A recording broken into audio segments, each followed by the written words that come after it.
సామాన్యులకు అన్యాయం జరిగితే లాయర్ న్యాయం చేస్తాడు. మరి అలాంటిది ఆ లాయర్కే అన్యాయం జరిగితే ఏం చేయాలి?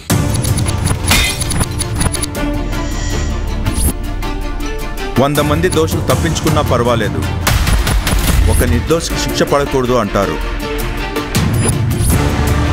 లాయర్గా సక్సెస్ అవ్వాలంటే బ్రెయిన్ లాజిక్ రెండే వాడాలి.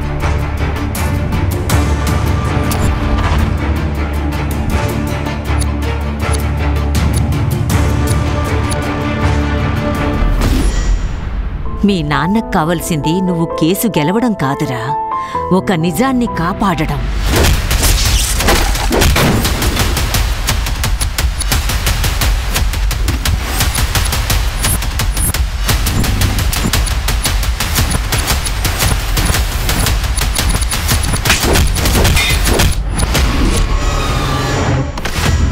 అంకుల్, ఆ నల్ల కోట్ వేసుకోవాలంటే ఏం చెయ్యాలి?